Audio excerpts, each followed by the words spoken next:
Bapak Ibu Saudara yang dikasihi oleh Tuhan, kita bersyukur ya boleh bertemu malam hari ini di kelas Bible Study kita. Nah, malam hari ini kita akan melanjutkan yaitu kitab Kolose pasal 1 ayat 1 sampai dengan ayat yang ke-14. Pak Bambang yang akan menyampaikan. Nanti setelah itu Bapak Ibu boleh bertanya, ya, menanggapi dan lain sebagainya. Nah, sebelumnya mari kita berdoa. Saya minta Ibu Yudhistia berdoa, Bu, untuk memulai kelas kita ya. Ya. Malam Bapak Ibu, mari kita berdoa.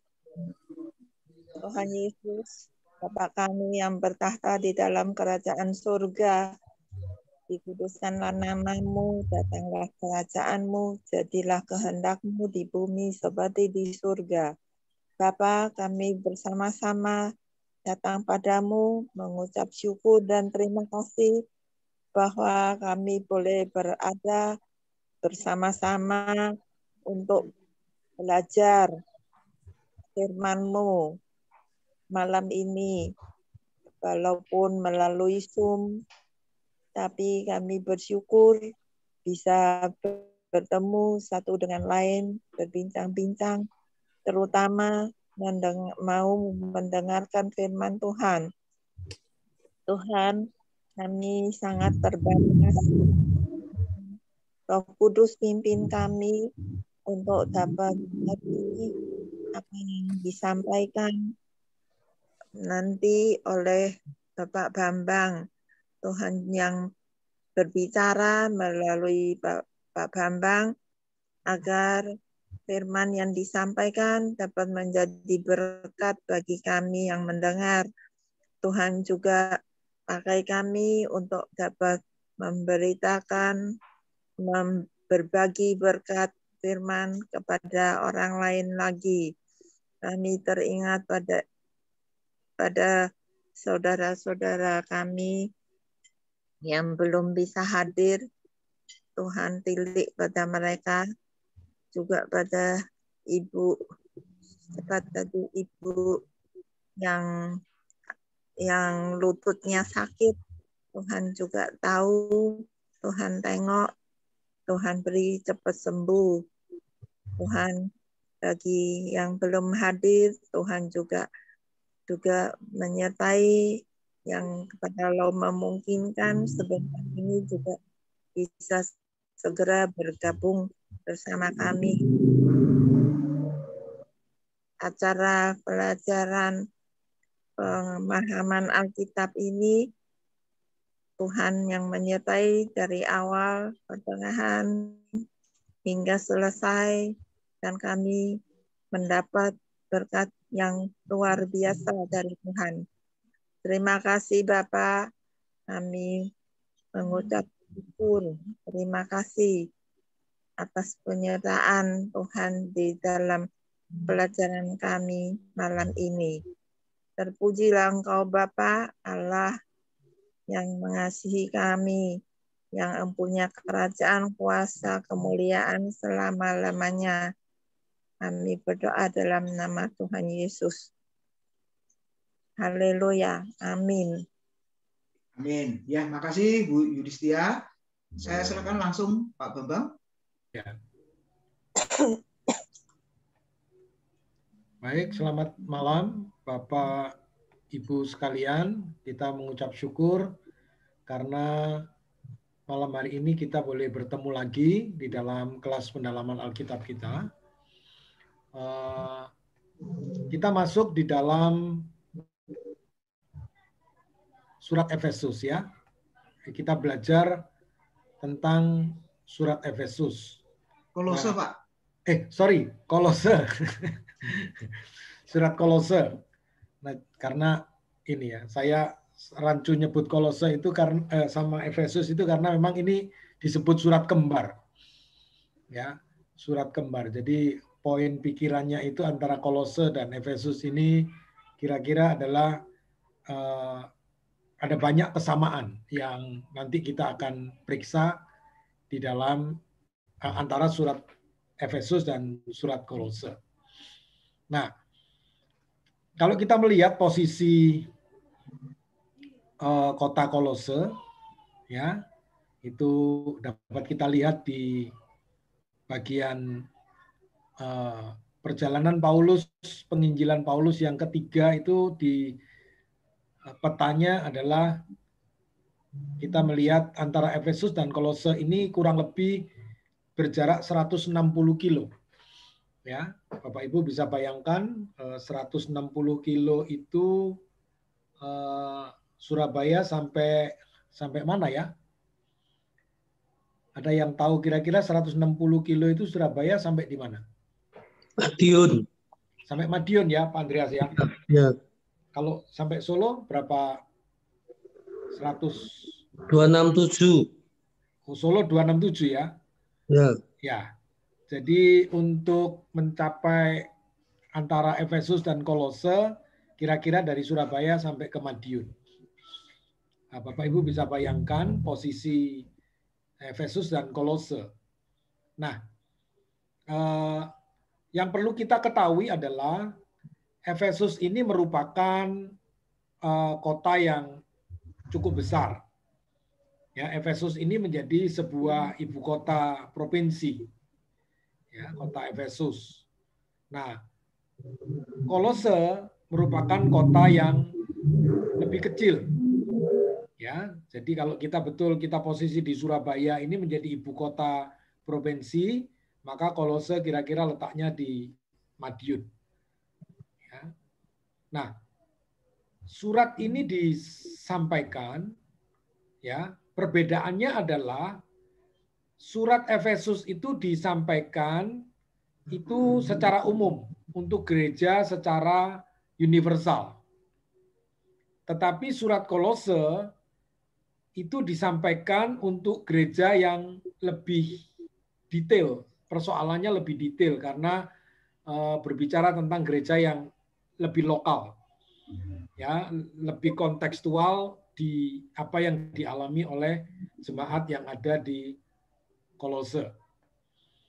Nah, kalau kita memahami surat Kolose, nah sebenarnya surat ini adalah surat sebuah tanggapan, ya, tanggapan dari Paulus karena ada laporan yang disampaikan oleh Epafras, ya. Nah, bukan Paulus yang mendirikan jemaat di Kolose, tetapi pelayanan Epafras. Ya, Epafras adalah orang yang memang ada di wilayah Kolose. Ya, mereka asalnya dari Kolose. Nah, nanti setelah dilihat, Filemon juga adalah orang yang melayani di Kolose. Ya, Filemon juga melayani di Kolose. Jadi penerima surat Filemon itu juga orang Kolose.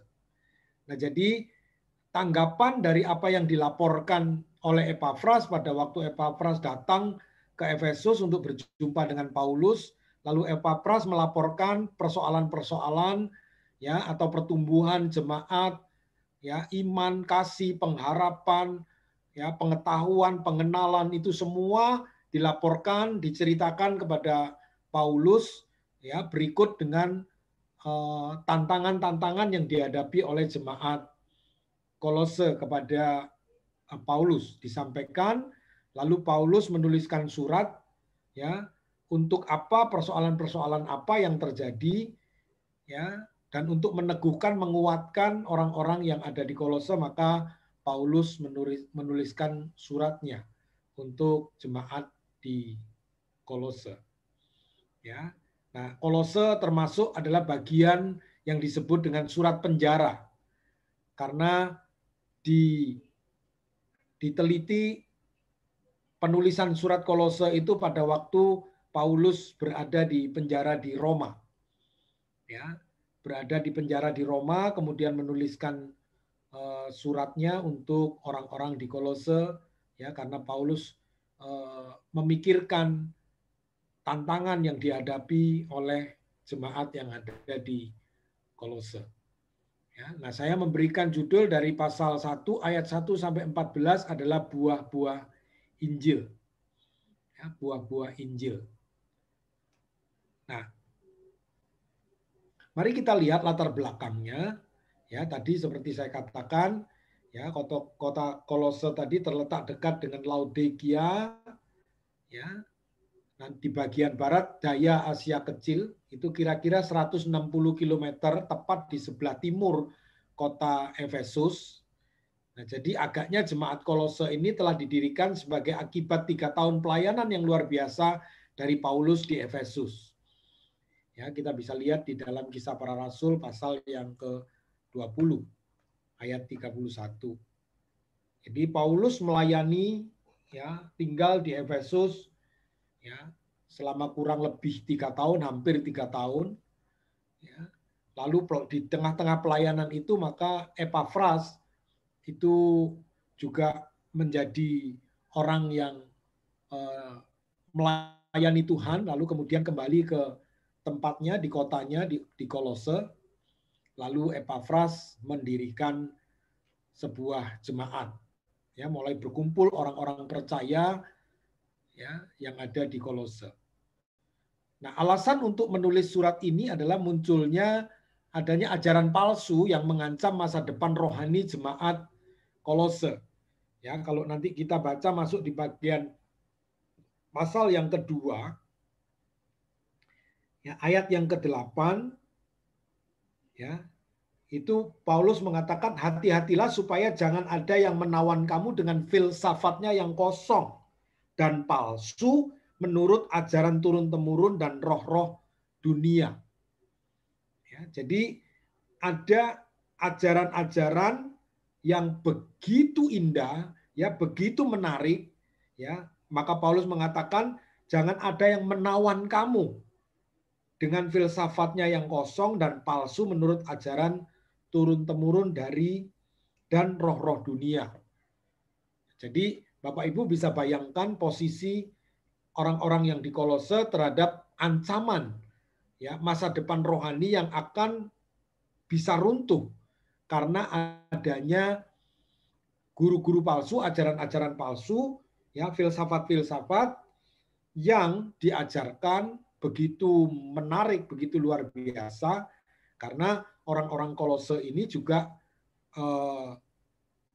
petobat-petobat yang dari orang-orang Yunani yang mau percaya kepada Yesus Kristus, ya.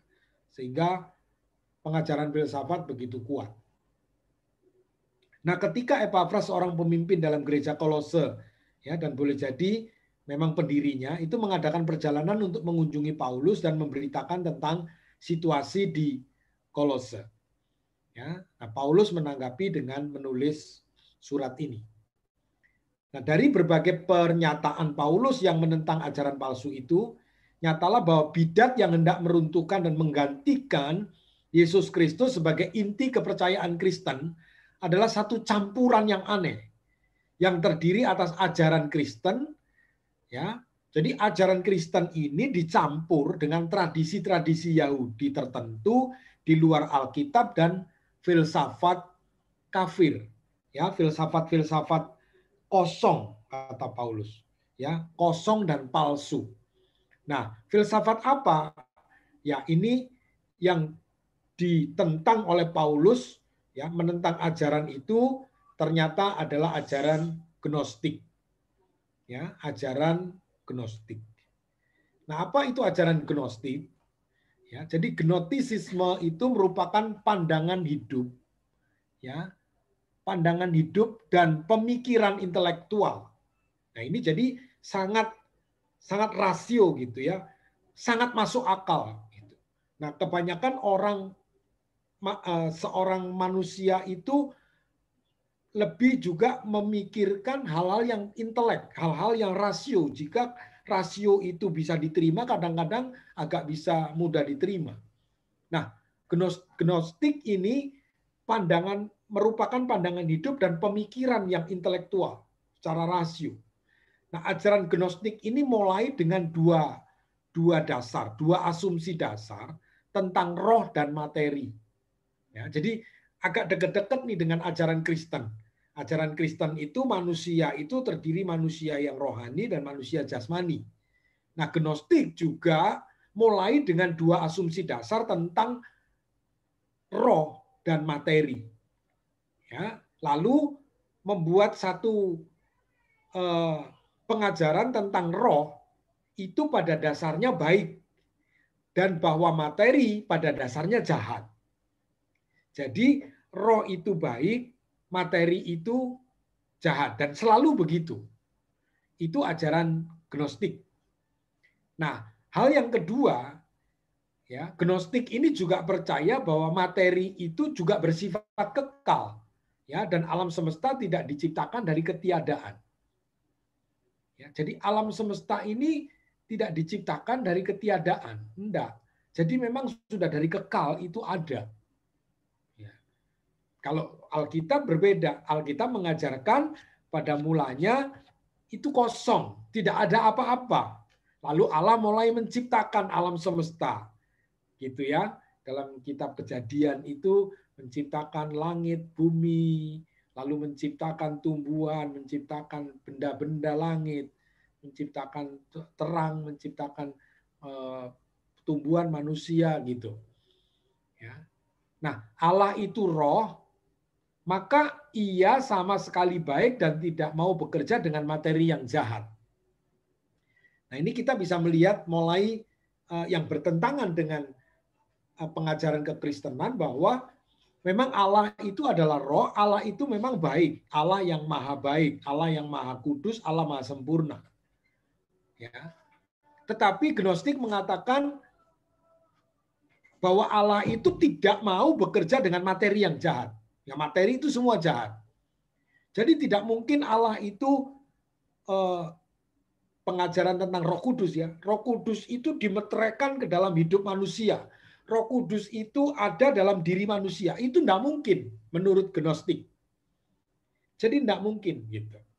Nah, maka ajaran-ajaran ini yang menyimpang itu mempengaruhi pertumbuhan rohani Kristen.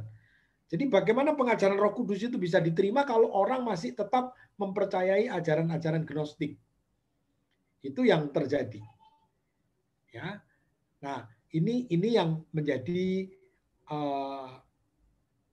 pertentangan antara filsafat Yunani Gnostik ya dengan kondisi pengajaran yang diberikan oleh Paulus dalam pemahaman Injil atau kitab suci yang dipercaya oleh orang-orang Kristen yang diajarkan oleh Paulus. Nah, maka persoalan ini yang mengkhawatirkan Epafras, sehingga Epafras datang kepada Paulus untuk melaporkan apa yang sedang menjadi ancaman. Ya, jadi Epafras datang kepada Paulus di penjara ya untuk melaporkan masalah ya dengan guru-guru palsu yang mengajarkan campuran itu. Ya, campuran kekristenan ya. Ini kalau di saat sekarang ini kalau bercampur dengan adat istiadat dengan keyakinan-keyakinan itu disebut dengan sinkritisme. Ya, sinkritisme itu mencampurkan iman Kristen, pengajaran Kristen itu dengan adat istiadat yang ada dicampurkan, digabungkan, dikawinkan. Begitu ya. Nanti bisa berdiskusi bagaimana adat istiadat bisa dipakai, lalu tidak bisa dipakai, lalu bertentangan sama sekali, dan lain sebagainya. Atau bisa berjalan berdampingan tanpa ada masalah, itu bisa didiskusikan nanti. Ya. Nah, jadi pengajaran campuran ya kekristenan dengan filsafat Yunani, ya Gnostik itu, dan adat istiadat atau legalisme Yahudi ya, tentang penyembahan malaikat ya, tentang asketisme ya. Asketisme itu menyiksa diri ya. Orang itu harus menderita, tubuh yang jahat ini harus dibuat menderita supaya tubuh materi ini yang jahat ini bisa ditekan. Ya, ditekan itu dengan cara apa ya? Dengan cara berbicara tentang puasa bukan salah, tetapi ini menyiksa diri supaya materi ini tidak mengumbar hawa nafsunya itu ya. Tetapi asketisme ini bentuknya lebih ekstrim, begitu ya, lebih ekstrim. Begitu. Nah, ini yang sedang diperjuangkan oleh Epafras, ya. Nah, kalau kita baca di bagian pasal 2 nanti ayat 20 sampai 23 itu ya, dikatakan ayat 20 pasal 2 ya, apabila kamu telah mati bersama-sama dengan Kristus dan bebas dari roh-roh dunia, ya. Jadi apabila kamu telah mati bersama-sama dengan Kristus dan bebas dari roh-roh dunia, mengapa kamu menaklukkan dirimu pada rupa-rupa peraturan seolah-olah kamu masih hidup di dunia? Gitu ya. Artinya takluk kepada roh-roh dunia. Ya. Nah, jangan jamah ini, jangan kecap itu, jangan sentuh ini. Begitu ekstrimnya asketisme ini sehingga melarang orang untuk melakukan segala sesuatu yang bisa dilakukan, yang harusnya tidak apa-apa dilakukan. Ya. Tapi Paulus mendengar ajaran jangan jamah ini, jangan kecap itu, jangan sentuh ini. Karena itu tidak boleh, itu dosa, itu haram, itu dilarang gitu. Ya, dan sebagainya. Padahal ini berlebihan. Ya, berlebihan. Sehingga orang-orang Kolose mulai takut untuk melakukan ini dan itu karena aturan-aturan itu. Ya. Nah, semua itu hanya mengenai barang-barang yang binasa oleh pemakaian dan hanya menurut perintah-perintah dan ajaran-ajaran manusia. Ya, peraturan-peraturan ini walaupun nampaknya penuh hikmat, dengan ibadah buatan sendiri seperti merendahkan diri, menyiksa diri tidak ada gunanya selain untuk memuaskan hidup duniawi. Ya, jadi ini juga hampir bisa disamakan dengan pengajaran adat istiadat atau legalisme Yahudi. Ya, yang tidak boleh memikul beban karena hari Sabat. Ya, begitu menghargai hari Sabat sehingga orang tidak boleh berjalan sekian mil. Ya, melebihi 50 mil atau mengangkat berat beban berat berapa kilo, nggak boleh. Ya, tidak boleh melakukan apa-apa. Kenapa? Menghormati hari Sabat. Ya, dan beberapa kali kasusnya Tuhan Yesus sedang mempersoalkan pemahaman Sabat ini antara orang-orang Farisi ya dengan pemahaman Tuhan Yesus yang dilakukan oleh Tuhan Yesus. Ya, jadi inilah yang juga terulang terjadi terus di dalam perkembangan jemaat yang terjadi juga di jemaat Kolose. Nah, ini tadi yang saya katakan ya, jadi antara Efesus sebagai ibu kota provinsi dengan Kolose dengan jarak yang tidak terlalu jauh, maka terjadi pengajaran yang berjalan bersama-sama. Ya, istilah pemakaian kalimat kata yang diajarkan juga hampir sama. Maka Kolose dan Efesus ini bisa dikatakan sebagai surat kembar. Ya, surat yang isinya kurang lebih hampir sama. Ya, jadi hubungan kesusastraan antara Kolose dan Efesus. Ya, jadi sementara Efesus dibahas ya oleh Pak Tim. Ya, dan ini kita masuk surat Kolose. Ya, memang agak berbeda lebih kepada pemahaman perkembangan gereja lokal ya, bukan gereja secara universal seperti diceritakan oleh Efesus. Ya, tapi ada hampir kesamaan di dalam surat Kolose dan surat Efesus. Nah, jadi hubungan historis antara kedua surat penjara ini mengikuti garis besar sebagai berikut. Ya, ada Epafras ya. Lalu di dalam Filemon ya, Kolose, Efesus itu ada nama Epafras karena memang kaitannya cukup dekat. Ya, jadi Epafras bertobat selama penginjilan Paulus di Efesus. Nah, Epafras imannya yang baru ditemukan ini dia kembali ke daerah asalnya di lembah Sungai Likes. Lalu Epafras memulai 3 buah gereja ya di Hierapolis, ya di Laodikia dan di Kolose. Ya, gereja Laodikia ini nanti bisa ketemu di surat Wahyu itu ya, jemaat Laodikia. Ya, lalu Epafras meminta saran kepada Paulus tentang bagaimana cara memerangi gabungan pemikiran Kristen, Yudaisme dan Yunani yang diajarkan oleh kelompok bidat. Ya. Itu Paulus di penjara ketika di Roma ya di awal tahun 60-an. Nah, lalu ini serangkaian aion atau tingkatan malaikat. Nah, di dalam pengajaran bidat itu juga menempatkan posisi malaikat. Ya. Jadi terutama ada dalam tulisan-tulisan orang-orang Valentinian itu ya ada di antara Allah yang tinggi, yang baik dan suatu ilahi yang lebih rendah yang membentuk materi. Jadi Yesus Kristus bisa dimasukkan kepada satu ilah yang lebih rendah. Ya. Maka sebenarnya Kolose ini berbicara tentang keunggulan Kristus. Gitu ya. Kenapa dikatakan nanti di pasal 2 atau di ayat 15 dan seterusnya itu Kolose, di kitab Kolose ini Paulus sedang menekankan Yesus Kristus sebagai kepala gereja. Yesus Kristus adalah pribadi yang tertinggi, manusia yang unggul, ya, yang adalah Allah sendiri. Karena ada pemahaman tentang ada Allah yang ilahi yang lebih rendah dan membentuk materi. Maka Yesus bisa dipercaya sebagai Allah yang lebih rendah yang mewujud menjadi materi karena menjadi manusia. Nah, itu masuk ke dalam pemahaman aion ini ya, tingkatan malaikat yang ada. Jadi ada Allah yang maha tinggi, tapi ada ilah yang lebih rendah yang membentuk materi. Nah, disitulah dirancukan pengajaran tentang Kristus sebagai Allah, Kristus sebagai Tuhan, ya, Kristus sebagai juru selamat.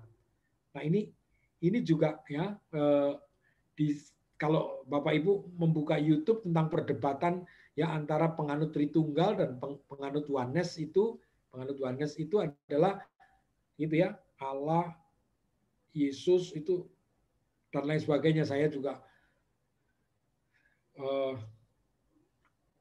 mengertinya juga agak rumit tuh. Ya, bagaimana pengakuan tentang Allah Tritunggal Yesus Kristus yang memang posisinya Bapa, Anak, dan Roh Kudus itu sejajar, ya, sederajat karena dia adalah Allah, ya, dikatakan tidak lebih rendah, tidak lebih tinggi satu sama lain, ya. Tapi ada yang Tritunggal, ada yang mengatakan tidak Tritunggal, ada yang Dwitunggal, ya, karena posisinya itu, ya, ada yang merendahkan, ada yang melebihkan dan lain sebagainya. Nah, ini juga menjadi tantangan untuk jemaat di Kolose. Nah, yang bagian E, keselamatan itu didasarkan pada pengetahuan tentang kata kunci rahasia yang membantu kemajuan seseorang dalam melalui tingkat kemalaikatan itu.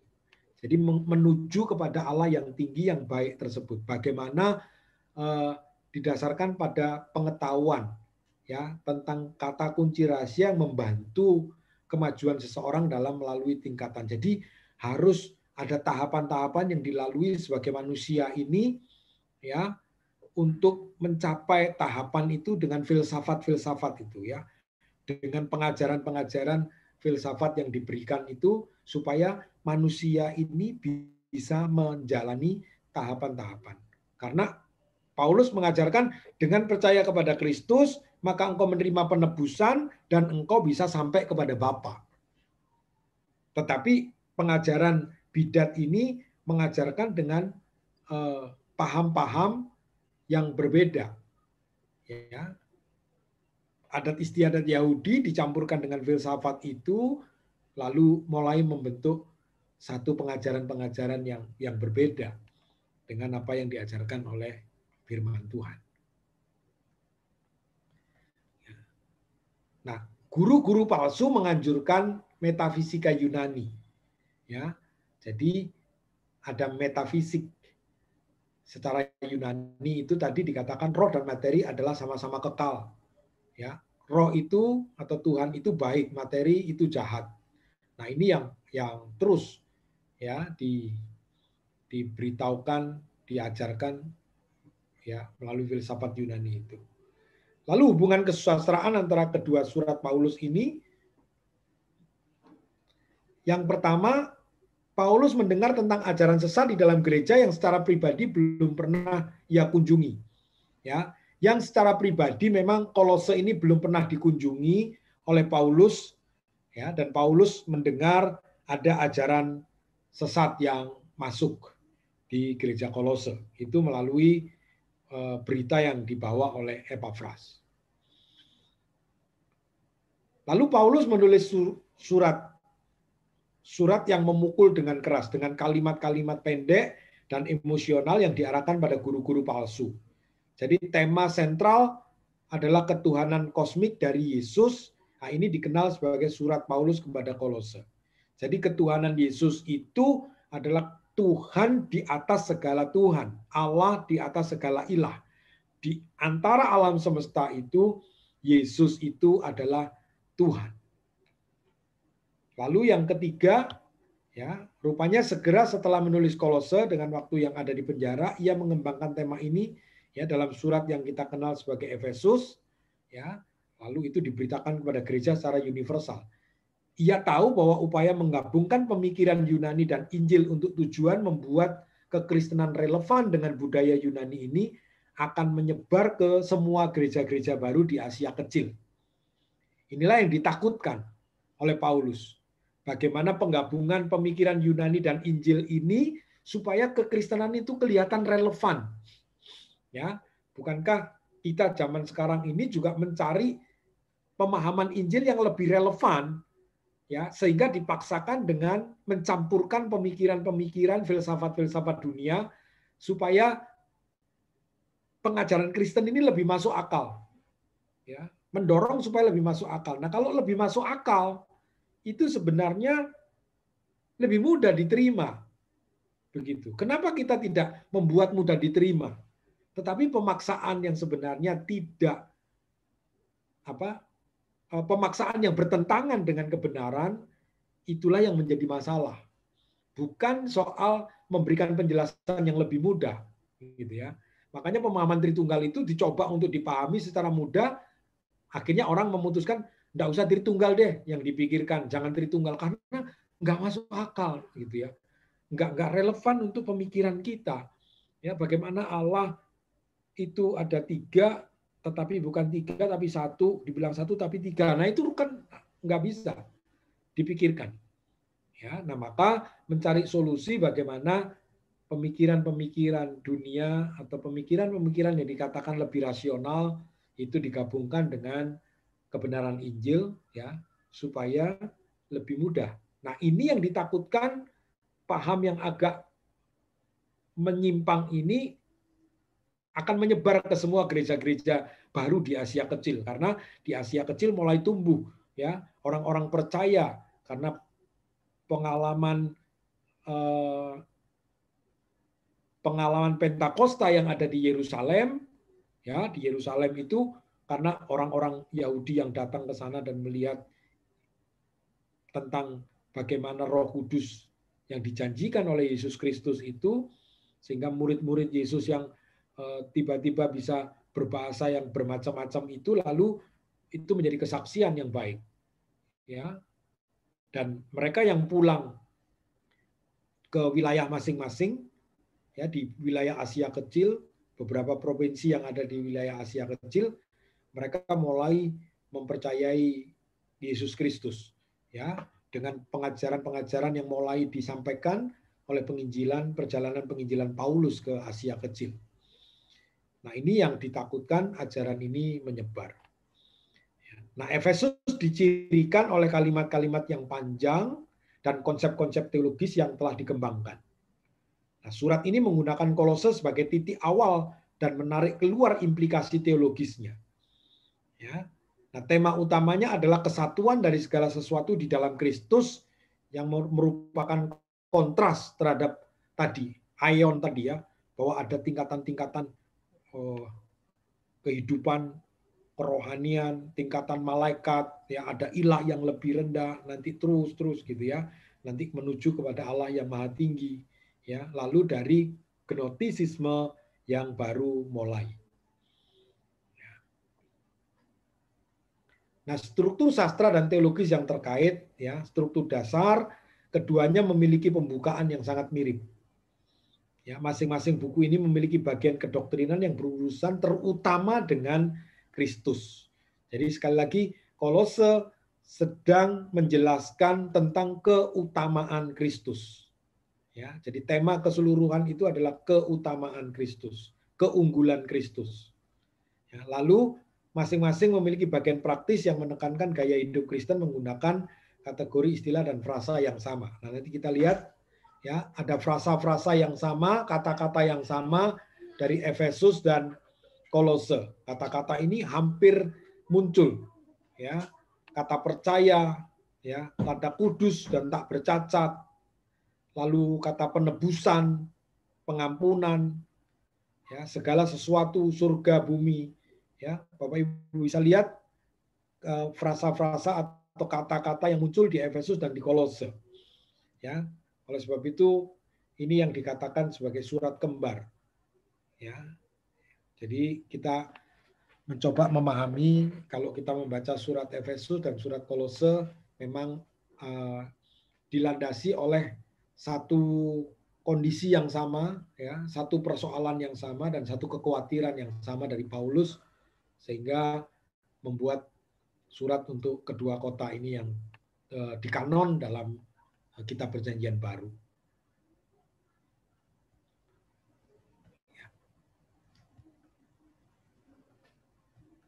Ya. Nah, konsep yang secara teologis bersinonim, ya, doa syukur, ya, keterasingan dari Allah, pembatalan hukum, hidup sepadan, dan lain sebagainya. Ya, ya ini kira-kira untuk kita membuktikan bahwa surat ini dengan tujuan nada yang sama. Ini yang di pasal 6 tadi ya. Nah, penekanan kitab Kolose. Ya, penekanan kitab Kolose, ya, yang pertama adalah keunikan pribadi Kristus dan karya keselamatannya yang telah selesai. Ya, jadi tidak perlu dikerjakan oleh manusia itu seakan-akan ingin mendapatkan keselamatan itu.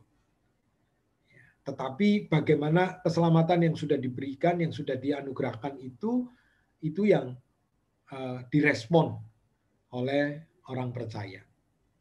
Karena nanti akan berbeda dengan karya keselamatan yang dikerjakan oleh orang-orang Yahudi, ya, orang-orang Gnostik untuk mencapai Allah yang maha tinggi itu. Lalu kepemilikan pemerintahan dan signifikansi kosmologis dari Yesus orang Nazaret. Ya, jadi Yesus yang dipercaya itu adalah Yesus orang Nazaret. Yesus yang lahir di Nazaret, Yesus yang memang menjadi manusia itu. Yesus yang adalah manusia itu. Yang kelahirannya, ajarannya, dan kehidupannya, kematiannya, kebangkitannya, kenaikannya. Itu ada dan disaksikan. Ya, itu adalah Yesus sejarah, ya, yang diketahui siapa keluarganya, ya, apa yang dilakukan, apa yang diajarkan, ya, kapan dia mati, kapan dia bangkit, kapan dia naik ke surga itu. Ya. Jadi karena ada nanti muncul bidat lain yang mengatakan bahwa Yesus ini manusia semu, ya, itu namanya bidat doketisme. Itu mengatakan nanti Yesus itu manusia semu, ya. Jadi dia memang bukan materi, dan kalau tidak materi memang dia adalah yang baik, tidak ada kejahatan. Jadi kita patut percaya kepada Yesus karena Yesus itu baik. Yesus itu sempurna karena dia tidak bermateri.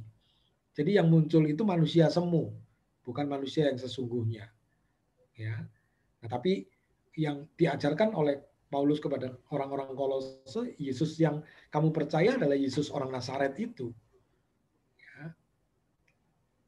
Nah, jadi tema utama surat ini mengenai kapasitas Tuhan kita Yesus Kristus sebagai pegangan utama kita dalam segala aspek kehidupan.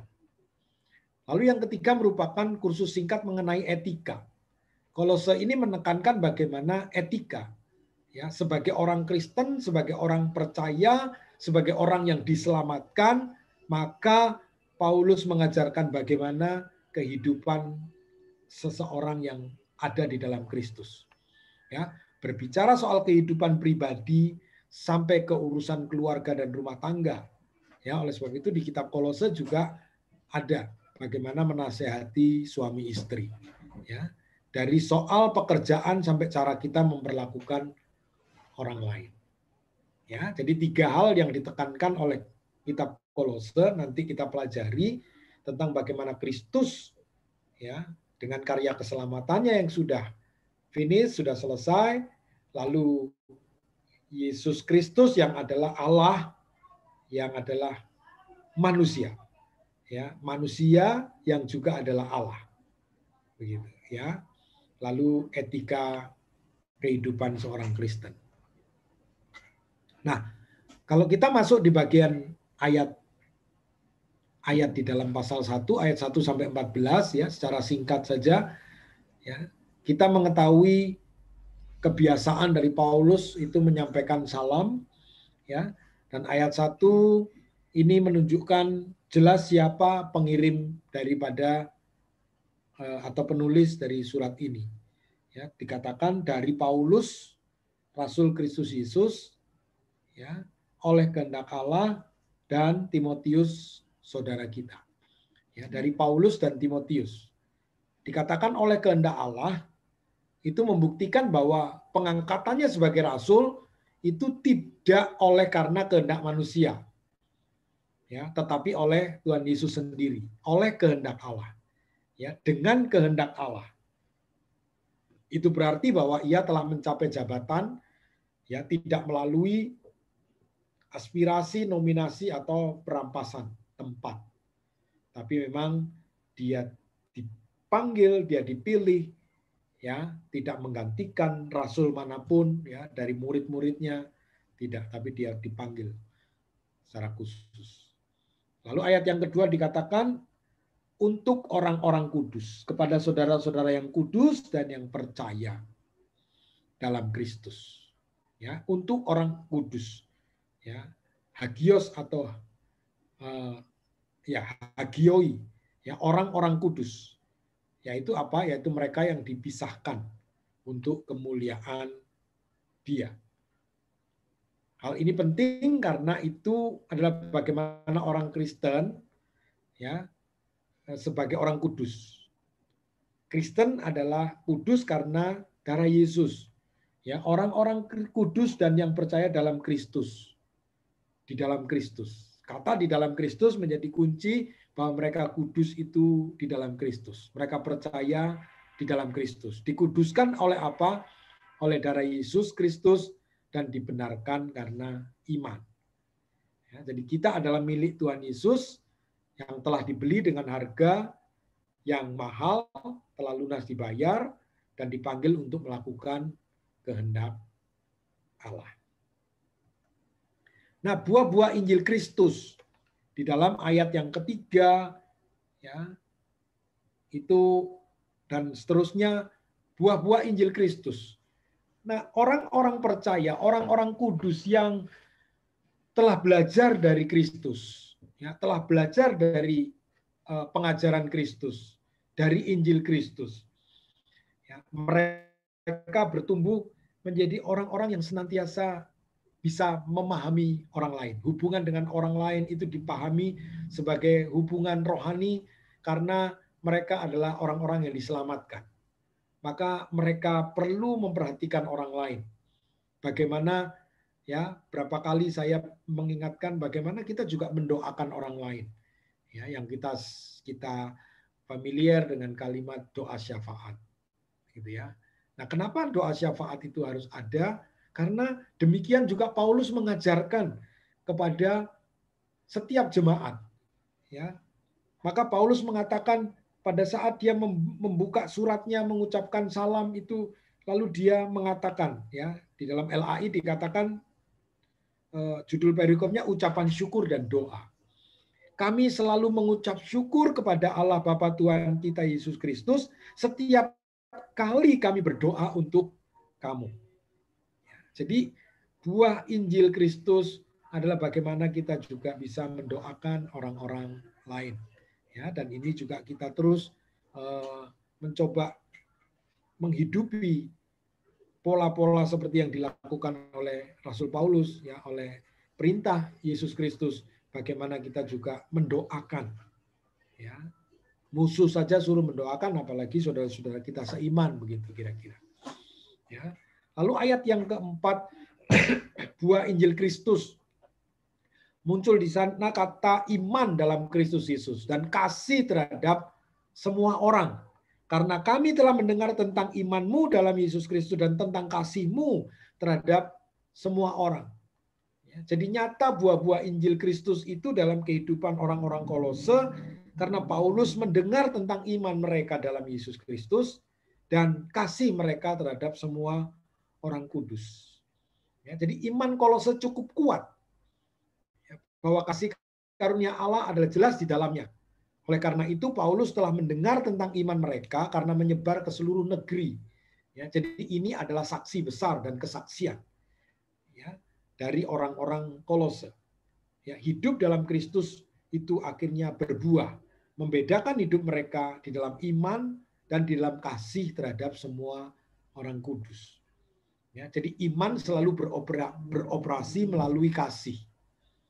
Iman selalu beroperasi melalui kasih, dinyatakan melalui kasih. Ini iman yang hidup, ya, yang beroperasi, mewujud di dalam kasih yang nyata. Lalu di ayat yang kelima muncul buah tentang pengharapan, ya, pengharapan dalam firman kebenaran. Oleh karena pengharapan yang disediakan bagi kamu di surga,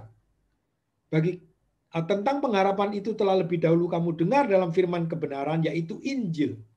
Ya, oleh karena Injil, mereka mendapatkan pengharapan di dalam firman kebenaran karena mereka belajar firman kebenaran, mengerti, mencoba mengenal firman kebenaran di dalam Injil itu, lalu mereka memiliki pengharapan. Pengharapan bukan kepada dunia ini saat mereka beriman, tetapi pengharapan yang disediakan bagi mereka di sorga. Ya. Dan kata iman, kasih, pengharapan ini menjadi satu rangkaian yang harusnya tetap menjadi milik orang percaya, ya, iman, pengharapan, dan kasih. Ya, di dalam 1 Korintus 13 ayat 13. Ya, di dalam surat Petrus juga mengatakan iman, pengharapan, dan kasih. Pengharapan, iman, dan kasih. Begitu. Ya, dan Paulus menyatakan yang terbesar dari ini adalah kasih. Ya, pengharapan akan selesai, ya, iman akan berakhir, ya, pada tujuannya, tetapi kasih itu akan tetap kekal. Ya, jadi harapan yang dibicarakan dalam istilah yang berbeda di seluruh perjanjian baru, yaitu apa? Mengucap syukur kepada Bapa yang telah memenuhi syarat Anda untuk berbagi dalam warisan dari orang-orang kudus dalam kerajaan terang. Ya, dalam kerajaan terang, yaitu di dalam sorga. Yaitu di dalam sorga. Dan mengucap syukur dengan sukacita kepada Bapa yang melayakkan kamu, ya, yang melayakkan kamu, yang telah memenuhi syarat, yang melayakkan kamu untuk mendapat bagian dalam apa yang ditentukan untuk orang-orang kudus di dalam kerajaan terang. Ya, di dalam kerajaan terang. Dan menjadi warisan yang tidak pernah dapat binasa, tidak dapat rusak, tidak dapat layu, tidak dapat pudar, yang disimpan di surga bagi kamu. Itu yang disampaikan di dalam 1 Petrus pasal 1 ayat yang keempat. Ya. Nah, nanti kalau kita membaca di dalam ayat yang ke-12, mengapa tidak memakai kata di dalam kerajaan surga, tetapi di dalam kerajaan terang. Ya, karena orang-orang Kolose ini bukan orang-orang Yahudi yang mengerti tentang kerajaan surga, ya, tetapi dalam kerajaan terang. Ya. Ayat yang ke-6, ya, buah yang diterima bagaimana mereka mengenal kasih karunia. mereka mengenal kasih karunia. Ya. Injil itu berbuah dan berkembang di seluruh dunia, demikian juga di antara kamu sejak waktu kamu mendengarnya dan mengenal kasih karunia Allah dengan sebenarnya. Mengenal kasih karunia Allah yang sebenarnya. Maka mereka dapat diyakinkan ya bahwa kehidupan mereka dalam Yesus Kristus, anugerah keselamatan itu diberikan, kasih karunia Allah yang sebenarnya itu telah mereka terima. Ya, di bagian penekanan surat Kolose adalah bagaimana karya keselamatan Yesus Kristus yang sudah selesai bagi orang-orang percaya. Lalu ayat 7 sampai ayat yang ke-14 kita melihat buah-buah kehidupan rohani. Ya, buah-buah Injil Kristus, ya, lalu buah-buah kehidupan secara etika, kehidupan kerohanian, ya, ditunjukkan di dalam buah pelayanan, ya, buah kasih dalam roh. Itu kalau kita membaca, ya, Epafras, ya, adalah kawan sepelayanan. Epafras adalah orang yang telah mengalami buah-buah Injil, ya. Lalu Epafras masuk di dalam pelayanan, ya, yang dikatakan oleh Paulus, dari Epafras kawan pelayanan yang kami kasihi, ya, yang bagi kamu adalah pelayan Kristus yang setia. Buah Injil, buah kehidupan rohani adalah orang-orang yang berbuah di dalam pelayanan, yang mau melayani. Bentuknya berbagai macam pelayanan. Ya, pelayanan itu bukan hanya khotbah, bukan hanya nyanyi, tapi banyak hal yang bisa dilakukan yang disebut. Ya, itu motifnya adalah pelayanan. Nah, ini harus terjadi dalam kehidupan orang-orang Kristen yang telah mendengar Injil, berbuah dalam Injil, yaitu Injil Yesus Kristus, dan buah-buah kehidupan rohani muncul. Lalu ayat yang ke-8, dialah juga yang menyatakan kepada kami kasih-Mu dalam roh. Ya, kasih-Mu dalam roh. Ya. Lalu kalau kita lanjutkan membaca, ada buah hikmat. Sebab itu sejak waktu kami mendengar, kami tiada berhenti berdoa untuk kamu, kami meminta supaya kamu menerima segala hikmat, pengertian yang benar, ya, terhadap kehendak Allah, untuk mengetahui kehendak Tuhan dengan sempurna. Lalu ayat 10, ya, sehingga hidupmu layak di hadapannya serta berkenan kepadanya dalam segala hal, dan kamu memberi buah dalam segala pekerjaan yang baik. Ya, bertumbuh dalam pengetahuan yang benar tentang Allah. Ya, buah pekerjaan yang baik. Ya, kalau dalam dalam Injil Matius dikatakan, hendaklah kebaikanmu diketahui oleh semua orang sehingga Bapamu di surga dipermuliakan. Ya, pengenalan tentang Allah, lalu mengenal kuasa kemuliaannya. Ya, ayat yang ke-11, dan dikuatkan dengan segala kekuatan oleh kuasa kemuliaannya untuk menanggung segala sesuatu dengan tekun, dengan sabar. Ayat 12, dan mengucap syukur dengan sukacita. Jadi buah kehidupan rohani ini muncul. Ya, mungkin buah roh kalau kita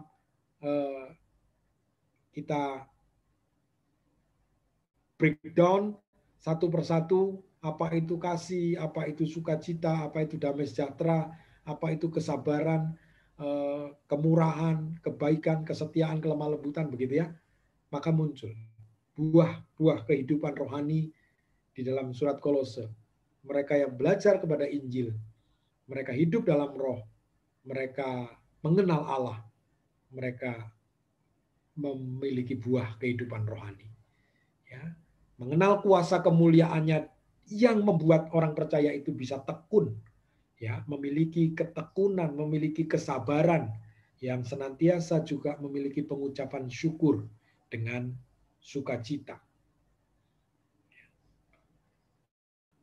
Lalu di bagian ayat yang ke-13 dan 14, ya, saya bacakan, ia telah melepaskan kita dari kuasa kegelapan dan memindahkan kita ke dalam kerajaan anaknya yang kekasih.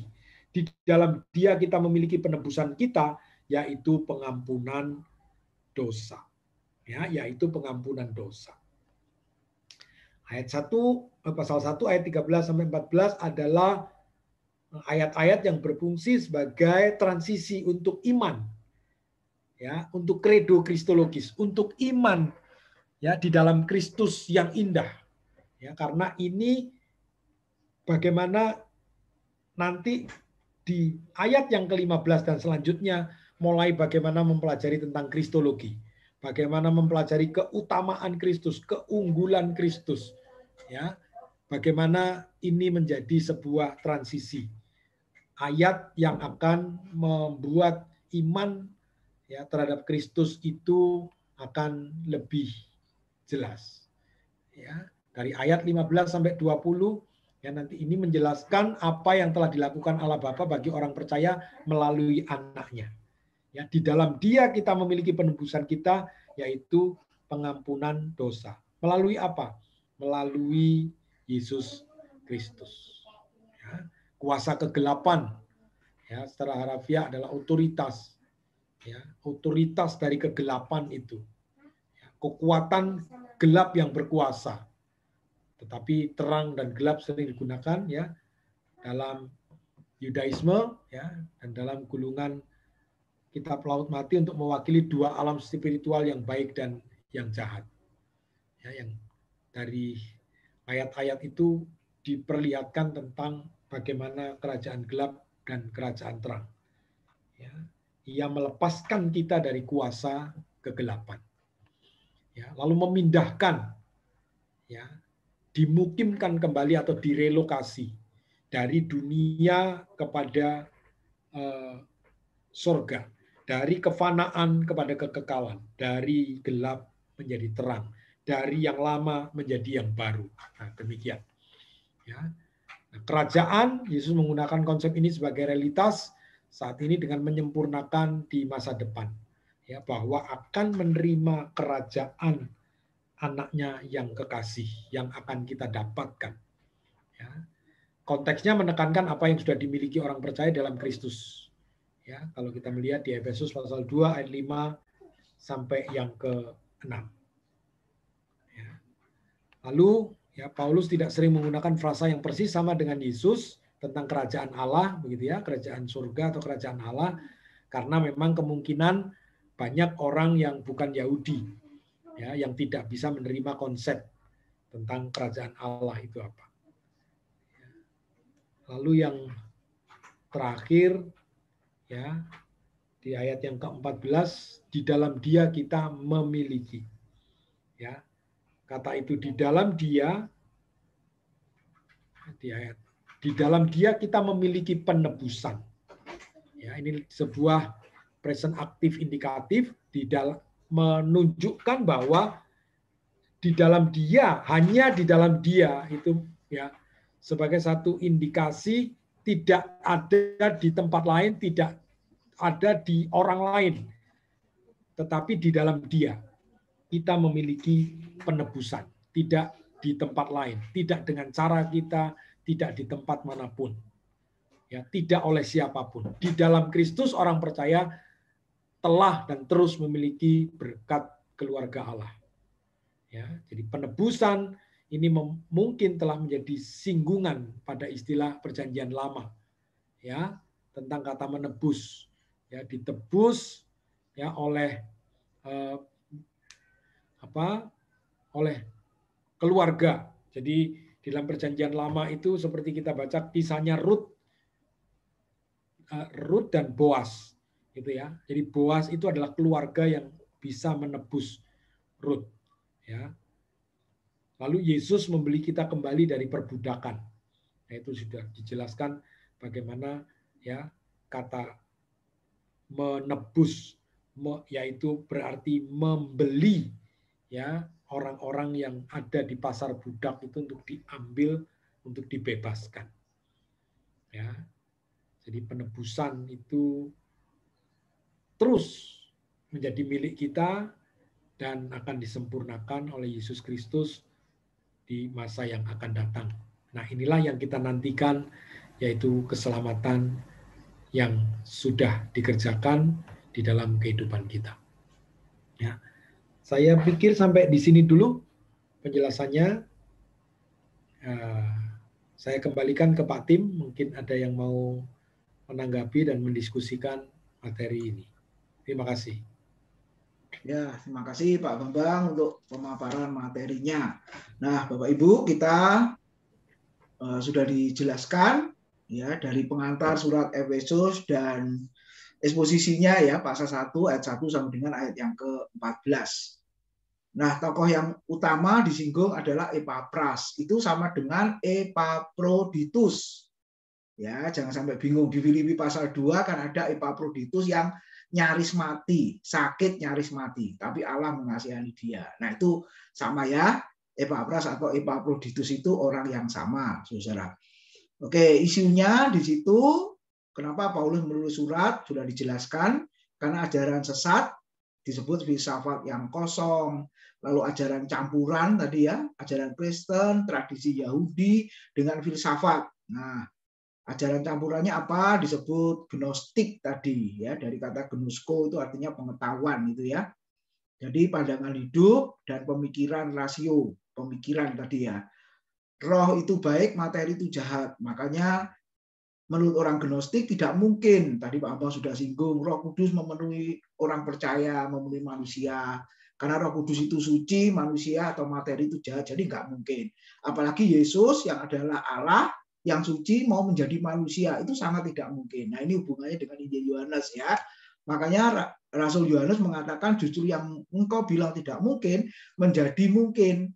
Lihatlah firman itu telah menjadi manusia. Nah, itu ada hubungannya ya.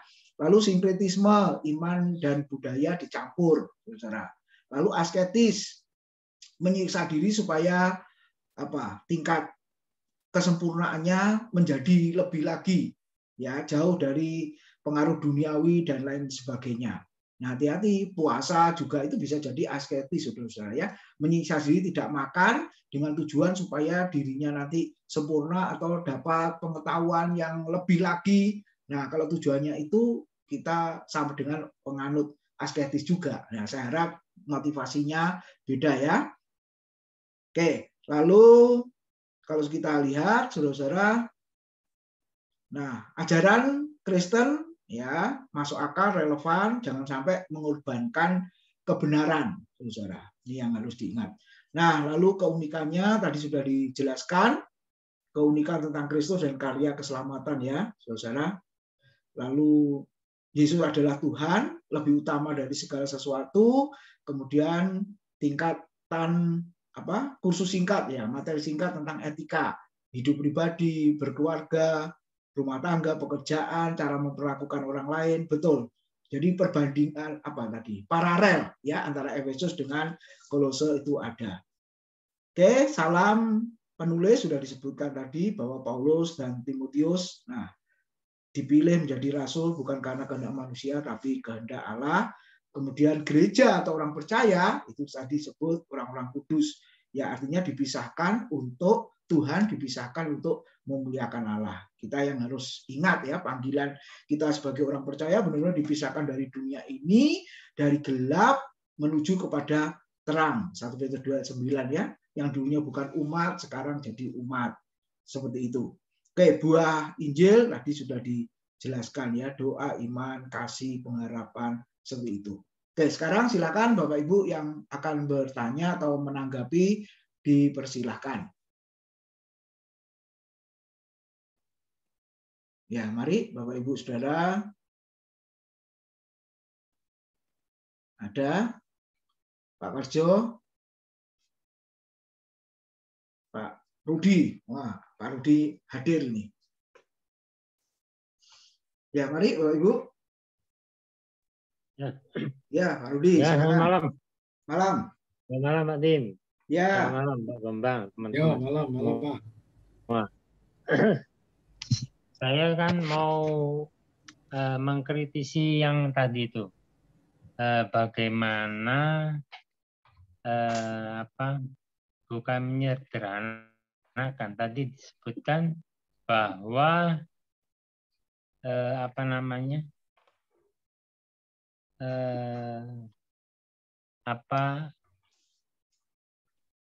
menilai atau atau apa ya, mengikuti ajaran sesuai dengan logika atau apa tadi yang disebutkan itu, Pak Bambang? Oh, Ya. masuk akal itu maksudnya? Ya, Yang ya. masuk akal itu tadi Ya, ya? yang relevan, Pak. Yang relevan itu ya? Iya, iya. Saya pikir kok bagian ini akan sangat apa namanya, sulit diterima ya. Kalau misalnya sesuatu yang boleh dikatakan tidak relevan, mungkin tidak, kalau saya boleh katakan tidak sesuai dengan kenyataan gitulah, kenyataan atau realita ya. Relevan ini kadang-kadang ada unsur realitanya. Seperti zaman dulu yang anggapan dari para rohaniawan bahwa matahari kita mengitari bumi ya. Itu kan istilahnya waktu itu diyakini bahwa itu adalah benar. Kemudian setelah berkembangnya waktu, para ilmuwan itu menemukan ternyata pandangan itu keliru. Dan yang benar adalah bumi mengitari matahari. Jadi unsur-unsur relevan ini sulit rasanya kalau istilahnya apa ya, kita terima mentah-mentah. Kalau mengenai Tritunggal, oke lah, itu saya rasa itu iman ya. Tetapi kalau ada ajaran misalnya begini, itu si Firaun misalnya. Firaun atau di zaman Musa. Musa menghadap Firaun.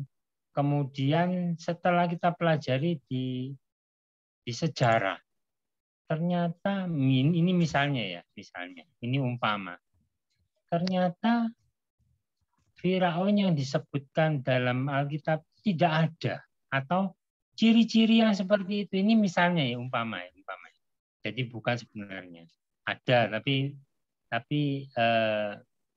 ini umpama aja. Umpama itu tidak ada. Akhirnya kan kita jadi pasti hati nurani kita itu menentang. Kok bisa ya? Ini cerita tapi kok nggak sesuai kenyataan. Ini saya mengambil ilustrasi aja. Misalnya zaman Daniel dengan Nebukadnezar. Ya, kita cek, kemudian ternyata memang cerita itu ada. Maksudnya zaman itu ada dan urut-urutannya mirip dengan sejarah. Tapi seumpama ini saya kan cerita seumpama. Ada kejadian yang tidak sama, tidak relevan dengan sejarah. Apakah kita harus telan bulat-bulat? Atau kita harus mengolah lagi? Atau gimana? Ini saya masih bingung ini. Kalau bicara soal relevan. Ini contohnya relevan ini banyak. Misalnya gini. Adam itu usianya 5.000 tahun. Anggaplah 6.000 deh. Tapi ternyata manusia yang ditemukan, yang namanya Pithecanthropus lah, itu sudah 30.000 tahun, 50.000. Kemudian dinosaurus itu sudah 200 tahun. Nah, seperti hal-hal seperti ini, kalau kita paksakan untuk diimani tanpa penjelasan lain, itu saya rasa kok selalu akan berbenturan ya antara otak dengan iman itu tadi. Kalau kita bilang hati ya mungkin kita bilang otak aja deh. Otak dengan iman itu selalu akan berbenturan. Ya itu pendapat saya sih. Jadi relevansi saya rasa cukup berperan ya. Waktu kita membaca dan kita mempelajari Alkitab. Ya, cukup. Makasih, Pak. Ya, silakan Pak. Ya, yang kita permasalahkan di surat Kolose ini adalah bagaimana orang-orang Gnostik mencoba untuk memikirkan dengan filsafat-filsafatnya, sehingga filsafat-filsafat yang diajarkan itu adalah secara intelektual, secara rasio bisa diterima. Nah, itu yang dipaksakan. Gitu. Nah, sedangkan apa yang dipaksakan itu bertentangan dengan kebenaran Alkitab. Nah, apa yang disampaikan Pak Rudi tadi, kita selalu berpijak kepada kebenaran Allah. Artinya Allah itu yang membuat sejarah, Allah yang membentuk sejarah, adalah Allah yang juga ada di dalam kebenaran firman itu. Jadi sekali lagi, kalau sejarah itu membuktikan, maka kekristenan harus memang berbicara tentang bukti sejarah gitu. Karena Allah itu adalah Allah sejarah. Tidak mungkin kita mengingkari sejarah gitu. Nah, tapi apakah penemuan-penemuan yang terjadi itu bisa dipercaya sebagai sejarah dan bukti-buktinya? Nah, itu yang perlu dipertimbangkan kembali. Tidak boleh ditelan mentah-mentah gitu. Ya. Jadi kalau umur bumi ini sudah jutaan tahun, nah jutaan tahun itu buktinya apa gitu. Nah, itu juga harus itu yang kita, bukan kita percaya jutaan tahunnya lalu Alkitab dipertanyakan, tapi sama-sama kita pertimbangkan. Gitu. Jadi kalau soal umur manusia itu sekian ribu tahun atau itu kita perlu percaya mana yang membuktikan bukti yang nyata. Saya pikir kekristenan ini tidak akan bertentangan dengan fakta sejarah. Kalau fakta sejarah tidak mungkin diingkari, Pak. Tidak mungkin diingkari. Tapi Yesus yang sejarah itu yang banyak diingkari orang. Yesus yang sejarah itu yang pernah lahir, pernah mati, pernah bangkit, itu tidak dipercaya orang. Itu sejarah ada gitu. Ya, kalau berulang-ulang kalau kita khotbah tentang kebangkitan itu disaksikan oleh berapa banyak orang, itu pun juga orang tidak percaya. Gitu. Nah, soal hal yang lain tetap kita pertimbangkan sesuai dengan bukti, dengan fakta. Gitu ya. Karena Alkitab ini tidak menulis tentang sejarah, memang bukan buku sejarah secara keseluruhan ya. Bukan ingin membuktikan sejarah secara keseluruhan, tidak. Ya. Tapi toh nanti kalau kita ketemukan memang bumi ini umurnya segitu dan itu memang betul-betul kita bisa percaya, ya nggak ada masalah sih. Karena Alkitab tidak sedang membicarakan tentang sejarah yang murni. Tapi Alkitab yang ditulis adalah berdasarkan sejarah gitu. Ya, bagaimana Israel pernah dibuang ke Mesir dan lain sebagainya itu tetap kita percaya. Tetapi hal-hal yang memaksakan supaya kredo-kredo atau ajaran-ajaran yang mencoba untuk bisa membuat logika kita masuk. Kalau tidak masuk logika jangan dipercaya. Nah, ini kan bukan iman. Karena iman itu tidak harus melogika gitu. Iman kadang-kadang di atas logika gitu. Iman di atas logika. Nah, Yesus yang bangkit kalau dilogikakan, ya orang nggak mau percaya, Pak. Orang nggak mau percaya.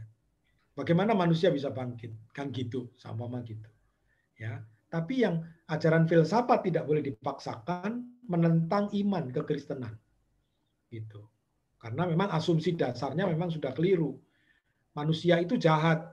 Nah, kalau sudah manusia jahat, Allah tidak mungkin memakai manusia yang jahat, tidak mungkin bekerja sama dengan manusia yang jahat. Nah, ini kan konsep yang keliru. Itu kan logika mereka yang dibangun. Dari Gnostik ya, dari Gnostik. Ya. Nah, jadi seperti itu. Nah, jadi memaksakan yang logika untuk dipercaya supaya orang Kristen ini bisa, ya udah, iman kita kan cukup logika kalau dengan cara yang ini, dengan ajaran yang ini. Makanya Tritunggal itu dirubah supaya tidak percaya Tritunggal. Karena Tritunggal itu sulit untuk dilogikakan. Nah, maka jangan percaya yang tidak logika. Bagaimana kita bisa percaya? orang tidak logika. Maka dicoba diringkas supaya lebih gampang dipahami ya. Nah, ada aliran-aliran yang lain selain mempercayai Tritunggal. Nah, begitu. Mungkin begitu ya, Pak Rudi.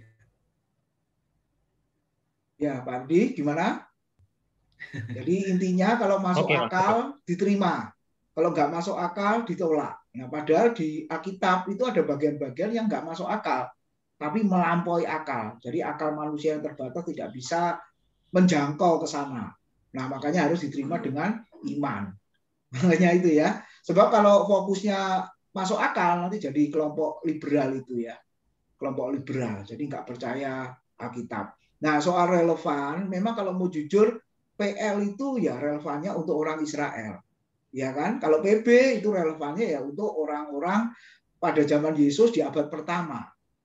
Ya. Nah, kalau begitu berarti kita nggak usah ambil atau percaya Alkitab. Bukan. Karena Kristus itu untuk semua bangsa, kesukaan besar untuk semua bangsa. Nah, ini kesulitan sebagai pemberita firman untuk membuat jembatannya. Ilustrasi yang saya pakai itu kadang dunia Alkitab dengan dunia sekarang. Nah, untuk menghubungkan dunia Alkitab, dunia kuno, apalagi PL dengan dunia modern, itu bagaimana? Ada jurang yang sangat dalam, yang sangat panjang, ya harus buat jembatan. Nah, inilah sulitnya kita membuat jembatan lalu menarik dari dunia kuno Alkitab, dunia perjanjian baru ke dunia masa kini. Nah, ini perlu belajar, Pak. Gitu ya. Sampai hari ini nggak selesai-selesai. Nah, istilahnya kalau di pelajaran kayak kemarin yang Pak Rocky itu kan ada amanat teks, ada amanat khotbah. Ya, kalau amanat teks itu mudah kita cari teksnya di situ, berdasarkan konteksnya di situ. Tapi amanat khotbah, nah itu menarik relevansinya ke dunia masa kini, ini yang perlu belajar banyak ini. Sambil berdoa minta hikmat dari Tuhan. Nah, itu ya. Oke, terima kasih. Kiranya itu Pak Rudi. Bu Meta sepertinya sudah siap bertanya. Silakan. Dan yang lain ya, Bapak Ibu, silakan.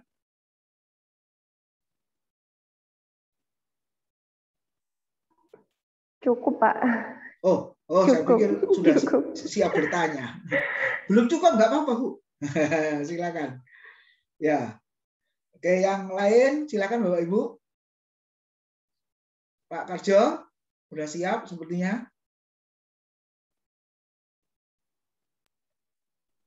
Ya, silakan. Ya. Saya cuma ini, Pak, menanggapi daripada pertanyaan Pak Rudi tadi, memang tepat sekali Pak Bambang sudah memberikan penjelasan memang ya. Jadi firman ini memang berdasarkan memang fakta sejarah, tapi bukan seutuhnya dari sejarah itu. Nah, kalau kita kembali kepada firman, tadi kalau saya tidak salah tangkap bahwa satu contoh Fir'aun ada itu ini pelajaran dari mana? Kita kembali ke Alkitab saja. Ya, artinya gini, Pak. Jadi apa sih yang ada di dalam kitab ini kan ilham. Ilham dari Roh Kudus. Karena itu ya harus kita pegang bahwa di dalam Alkitab ini walaupun ditulis oleh nabi-nabi, oleh rasul-rasul atau yaitu terjemahan baru, ada beberapa Injil itu semuanya itu kan dari Roh Kudus. Sebab firman Tuhan begini, Pak. Sebab tidak pernah nubuat itu jadi oleh karena kehendak manusia, tetapi oleh dorong Roh Kudus orang-orang berbicara atas nama Allah. Ini harus kita pegang. Jadi apa yang ada di dalam Alkitab ini, walaupun itu saya mengatakan bukan karangan, jadi kalau karangan itu ide-ide kita dimasukkan, dikeluarkan itu karangan. Tetapi lain, kalau Roh Kudus ini memang Allah yang jalan.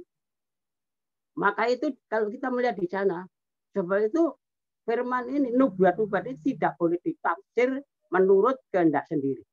Yang artinya bukan firman Allah tidak boleh ditafsirkan. Kita belajar ini kan nafsir. Ya. Tapi jangan sampai kelewat.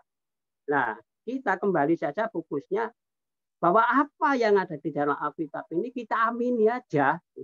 Jadi kita tidak ngeluat. Apa isinya situ? Kalau soal perbandingan memang ya kita harus kaya itu. Tetapi karena kebanyakan perbandingan, kalau kita tidak bisa nangkap, bimbang kita. Kita mau anut ini, kita ikut ini. Ya. Sebab itu memang itu harus kita pegang. Jadi Alkitab ini tidak boleh ditafsir, dipasarkan menurut kehendaknya sendiri. Kadang-kadang kan gitu. Ya. Kalau ini memang berdasarkan dari Roh Kudus, orang menafsir, ya memang itu yang dikehendaki Allah. Makanya Matius, Markus, Yohanes itu 4 Injil itu menulis itu kan beda-beda. Tapi mengapa sebagian besar banyak yang sama? Itu bukan karangannya mereka. Ya. Jadi kita supaya tidak hanyut daripada tafsir-tafsiran itu, ya kita kembali kepada Alkitab. Apa yang ada dalam Alkitab? Itu yang kita yakini. Dan memang kita tidak bisa makan mentah-mentah di sini kalau tidak ada yang menerjemahkan. Ya seperti Pak Bambang ini kan sebagai pengajar lebih kaya. Tapi prinsipnya yaitu tadi. Ya. Jadi saya hanya saran saja. Jadi kita nggak usah bingung oleh karena kalau tidak ada di Alkitab ya tidak usah. Kalau filsafat itu biasanya memaksakan, Pak. Maksudnya kehendaknya sendiri, nggak bisa cocok dengan firman. Nggak bisa. Kalau masalah umur di dalam Alkitab kita amini saja. Nggak ada Pak Rudi tadi mengatakan umur sampai 6.000.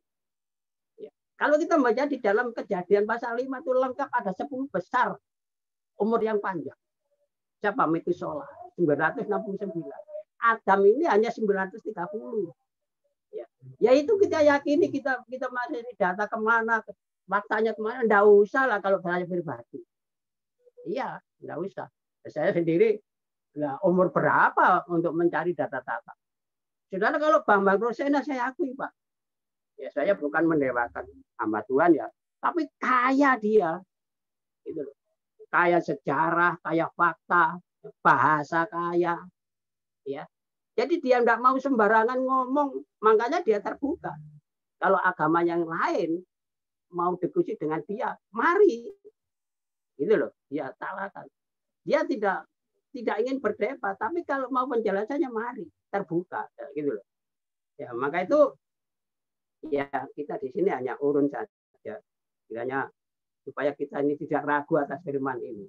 Bukan firman ini tidak boleh diterjemahkan, tapi kalau menafsirkan terlalu, artinya kehendak sendiri memaksa bahwa ini yang benar, ini yang benar. Tapi kalau tidak sesuai, ya itu tidak boleh. Maka tidak boleh ditafsir menurut kehendak sendiri. Ya, terima kasih Pak. Ya, makasih Pak Karjo. Silakan yang lain Bapak Ibu, masih ada waktunya. Pak Haryono, Bu Yudhistia, Bu Emi, Bu Jena, Pak Pendi, Paula. Silakan. Mungkin saya mau sedikit ya untuk Pak Karjo ya. Jadi begini Pak, firman itu memang tulisannya sama, tapi tafsirnya bisa banyak. Tulisannya satu gitu maksud saya. Tulisannya satu, tapi tafsirnya bisa banyak. Misalnya sekarang begini Pak Karjo. Saya ngomong soal eskatologi deh. Mungkin jemaat Stephen Tong dengan jemaat kita beda tafsir. Tulisannya sama. Nah, ya kalau kita bilang iman, oke, kita beriman. Tapi kita iman berdasarkan tafsir yang mana? Orang tafsirnya aja berbeda kok. Jadi saya rasa membaca apa adanya boleh. Menafsirkan menurut kehendak sendiri, saya rasa orang-orang yang menafsirkan eskatologi itu bukan orang sembarangan, Pak. Mereka sudah punya istilahnya pengetahuan mengenai Alkitab. Jadi tidak semudah itu untuk menyatakan bahwa bacaan ini A, ditafsirkan ini yang betul. Tidak semudah itu. Jadi banyak tafsir yang berbeda. Padahal tulisannya satu. Nah, yang kita imani yang mana?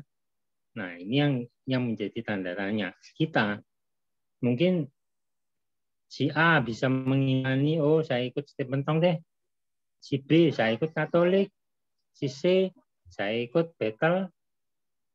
Nah, kira-kira begitu deh. Jadi tetap saja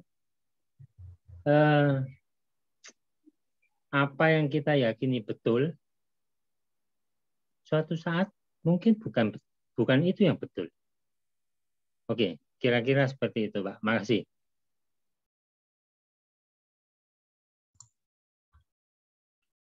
Oh, masih mute Pak Karjo, mic-nya. Oh, Pak, mic-nya masih mute, Pak. Ya, Pak. Ya, Enggak, oke, silakan. Maksud saya bukan itu, Pak Rudi. Ini loh. Makanya dikatakan firman itu selalu baru.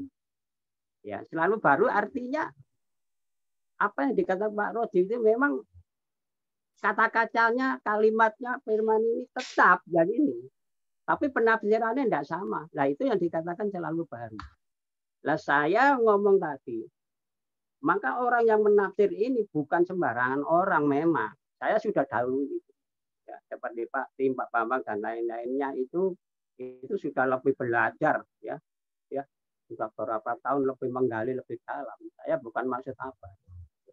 Dan kalau Pak Rudi mengatakan bahwa yang mana kita ikut ini, kita ini, kalau saya tetap tidak setuju, Pak. Artinya ikut hamba Tuhan ini. Kita tahu Pak di YouTube ini, ya, bagaimana peristiwa si Pentong, bagaimana peristiwa. Aduh, saya tidak ngurus itu, tidak bahas itu sebenarnya. Tapi kalau kita melihat, kalau ikut ini untuk kelompok ini, kita akan pecah, Pak. Kita kembali kepada firman, artinya, ya itu tadi, firman itu kan selalu baru. Jangan hamba Tuhan, jemaat saja. Kalau tiap hari baca, pasti ada sesuatu yang baru. Bahkan saya mendengar gini loh, Pak. Ada hamba Tuhan yang bertahun-tahun membaca ayat ini. Tapi saya pernah banyak mendengar, oh saya baru tahun ayat ini sudah saya baca. Sekarang kok menemukan yang baru. Loh, yang baru yang mana? Nah itu kan bagi saya termasuk tafsiran. Nah, dulu berapa tahun itu tidak ketemu padahal di ayat itu. Nah ini artinya memang firman itu tiap hari selalu baru ya katakan gitu. Tadi penemuan seperti ini mungkin Pak Tim juga mengalami beberapa ayat yang sudah kadang-kadang nyelentuk, oh saya menemukan ini, artinya sudah diterjemahkan sudah. Tapi ada yang lain. Lah ini ya tergantung pribadi daripada yang nafsir atau juga memang benar-benar Tuhan menunjukkan jalan itu. Gitu. Jadi saya tidak bermaksud untuk memojokkan ini biar boleh tafsir gini, saya harus kelompok ini GBI dan Pantekosta, enggak. Yang saya maksud kembali ke firman itu tadi.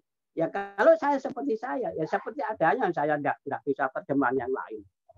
Ya, mungkin ya ada baca penuntun atau terjemahan lama atau apa. Ya, itu. Jadi ini memang kita ini lain-lain, Mbak. Jadi penangkapan kita jemaat saja lah. Firmannya sama, apa yang dikatakan. Tapi penangkapan jemaat tidak tentu sama. Artinya penangkapannya itu. Ya, terima kasih Pak. Ya, terima kasih atas sarannya. Ya, makasih Pak Karjo. Oke, ada lagi Bapak Ibu yang mau bertanya? Masih ada waktu. Silakan yang lain.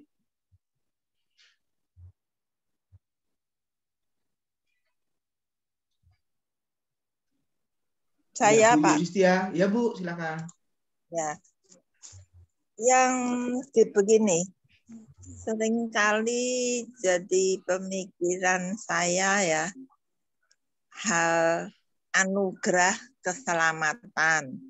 Tuhan Yesus sudah memberi anugerah keselamatan pada kita.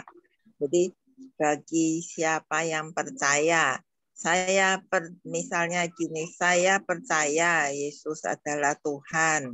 Yesus memberi anugerah keselamatan pada saya, pada mendapat hidup kekal.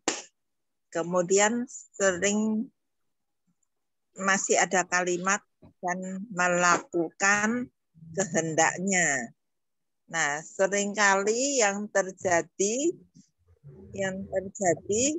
memang sudah ngaku percaya, sudah beriman pada Tuhan, tapi seringkali terjadi kita tahu ada hal salah, tapi masih memilih jalan yang salah. Jadi istilahnya tanda petik berdosa gitu. Nah, itu anugerah keselamatannya bagaimana, Pak? Ya. Itu aja, Bu Yudhistia? Ya, Ya. itu. Oke, makasih. Ya, silakan Pak Bambang.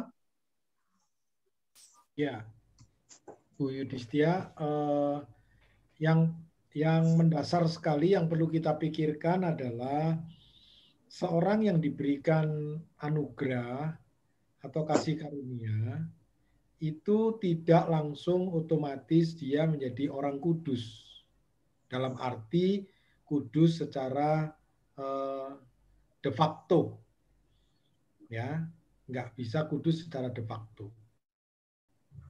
Jadi kalau anugerah itu diukur dengan orang tidak bisa berdosa, tidak ada orang yang menerima anugerah.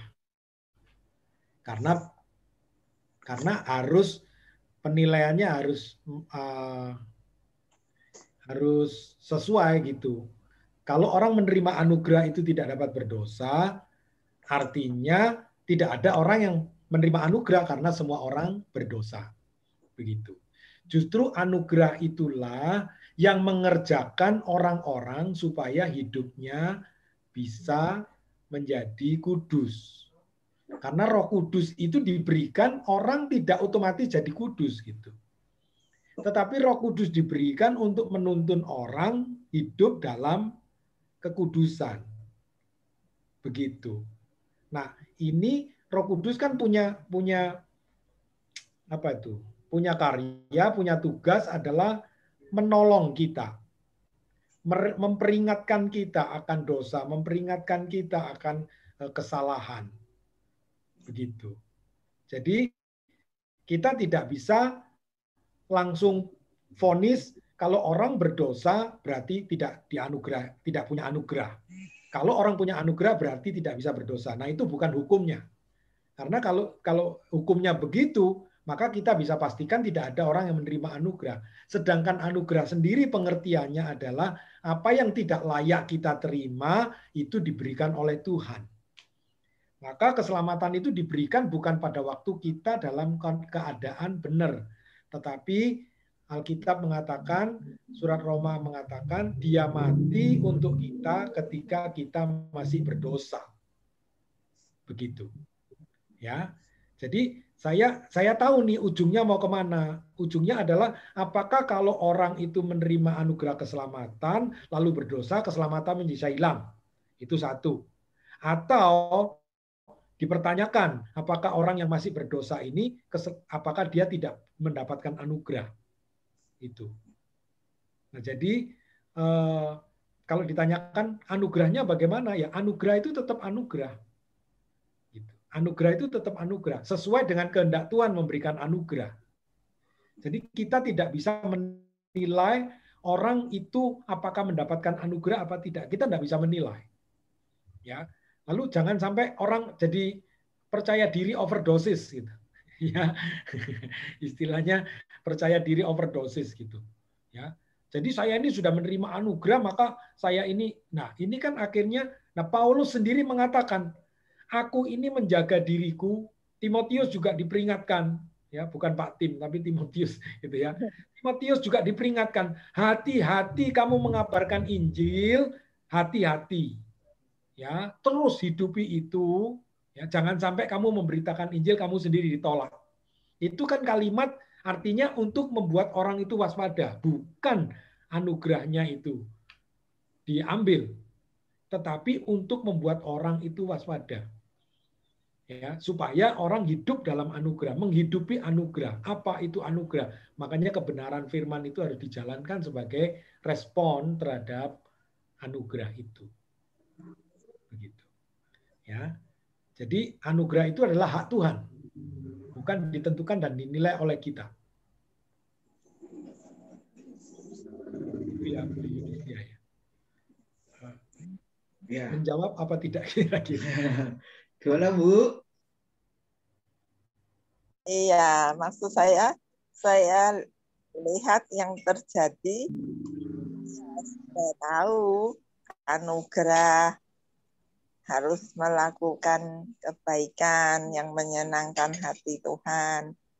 Tapi dia tahu sudah terima keselamatan, terima anugerah. Tapi kok masih melakukan yang maksudnya yang bukan melakukan kebaikan, masih misalnya apa ya? Maksudnya masih tidak taat, tahu salah tapi masih berbuat, misalnya begitu. Ya. Ya. Sengaja berbuat dosa gitu, disitulah, Pak, maksudnya ya. Ya. Ya, maksud saya gitu. Disinilah dibutuhkan tubuh Kristus. Disinilah dibutuhkan gereja. Disinilah dibutuhkan saudara seiman, ya, untuk membawa mereka, ya kan tadi buahnya itu mendoakan orang. Nah, kalau kita tahu itu, kita tidak memikirkan apakah dia selamat atau tidak, apakah dia punya anugerah atau tidak, itu bukan hak kita. Tetapi justru buah yang kita harus muncul adalah bagaimana kita mendoakan mereka, menasehati mereka, saling menguatkan, saling menasehati, ya kan? Di Perjanjian Lama, kalau engkau tahu ada orang yang berbuat dosa dan engkau membiarkan dosamu tertimpa atas kepalamu. Jadi, apakah kita melihat orang dosa itu lalu kita free? Kita tidak ada masalah, dia yang berdosa kok. Oh, Alkitab tidak mengatakan begitu. Kalau engkau tahu dia berdosa dan engkau tidak memperingatkannya, dosamu tertanggung atasmu. Nah, ini kalimat ini harus dimaknai seperti apa? Melihat orang yang berdosa. Ya, jadi tidak bisa hanya memandang saja lalu menghakimi orang kenapa dia terus berbuat dosa. Itu adalah bagian kita. Nah, begitu. Ya, jadi dibutuhkan saudara seiman, dibutuhkan gereja Tuhan, dibutuhkan tubuh Kristus, begitu ya. Jadi kalau kaki getian itu yang merban ya tangan. Tidak bisa dia cari perban sendiri, gulung-gulung sendiri supaya waras. Ya, nggak bisa tangan itu bantu merban lalu matanya nggak melihat ke situ. Matanya melihat ke lain. Nggak bisa. Seluruh anggota tubuh Kristus harus ke sana untuk menyelesaikan persoalan yang ada di kaki, gitu ya. Oh, dia kesandung, kukunya copot, salah dewe. Loh, apakah enggak salah matanya? Gara-gara matanya meleng, kakinya kesandung. Kalau boleh dia protes, lah kamu sih enggak melihat yang baik, makanya saya kesandung. Nah, gitu. Jadi kalau ada orang berdosa ini yang kerasa siapa gitu. Nah, ini kalau kita berbicara tentang eklesiologi, tentang gereja. Ya, jadi tidak seenak-enak itu saja menjadi orang Kristen yang melihat orang lain berdosa, nih persoalannya. Itu persoalannya. Ya. Begitu ya, Bu Yudhistira. Iya, betul gitu, Pak. Ngerti sekarang. Artinya kita tahu dia salah. Jadi kita mendoakan dia gitu. Iya. Ya, kalau bisa menasehati, kalau tidak bisa menasehati paling tidak mendoakan toh. Tadi buahnya adalah mendoakan.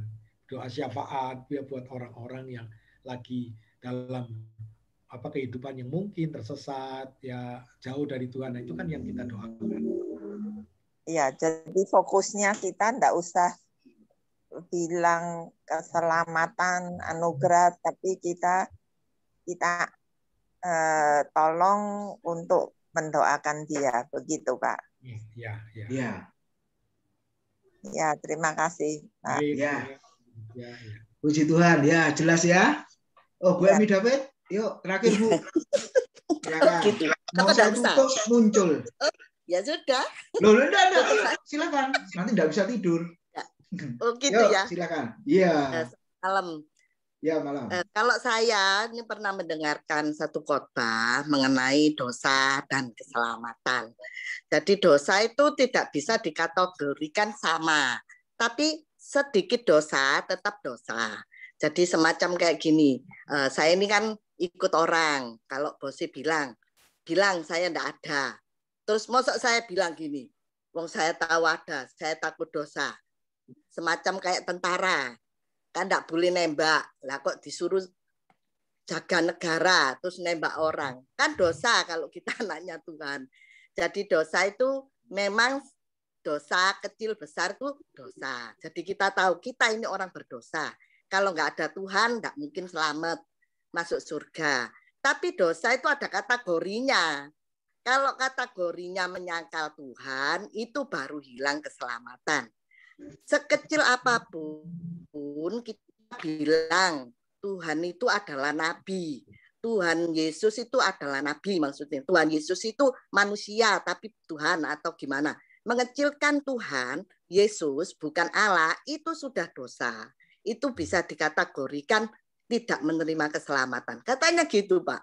Yang saya tahu mungkin ya, mungkin. Menurut saya juga, oh ya logikanya masuk ini. Saya gitu. Terima kasih Pak. Ya, ini panjang. Sepertinya minggu depan ya Pak Bambang ya, sehubungan dengan keutamaan Kristus itu. Ya, ya. Ya, minggu depan ya Bu Emi hadir ya. Karena Hah? ini panjang hubungannya dengan ayat berikutnya, keutamaan Kristus itu ya. Terima kasih Tuhan memberkati. Sekalian tutup dalam doa Bu Emi. Oh ya, ya. Tuhan, mari sama-sama kita berdoa. Tuhan Yesus, Kau Allah yang baik, Bapa yang penuh kasih. Terima kasih Tuhan, Engkau telah memberkati kami, boleh ikut online Bible Study. Kiranya Tuhan, Engkau menumbuhkan iman percaya kami kepadamu. Meskipun kami tidak percaya, tidak sesuai dengan logika kami, ataupun kami masih ragu untuk keselamatan yang Kau beri, sampai sebatas mana kami boleh diselamatkan. Tapi kami percaya Tuhan, Engkau Allah yang penuh kasih. Kiranya kami juga belajar menerima kasih-Mu, juga belajar untuk mengasihi sama kami. Sehingga kami boleh begitu ringan hidup ini Tuhan, sehingga kami boleh melihat keselamatan itu adalah anugerah yang besar dalam hidup kami. Tidak dapat kami capai Tuhan. Standarnya kalau tidak selalu percaya dan beriman kepada Tuhan Yesus. Ya Tuhan Yesus, sertai sepanjang malam ini Tuhan kami, kiranya kami ditambah-tambahkan dengan hikmat, Roh Kudus menyertai kami, sehingga kami besok hari lebih bagus dari hari ini. Hanya dalam nama Tuhan Yesus, kami sudah mengucap syukur dan berdoa. Haleluya, amin.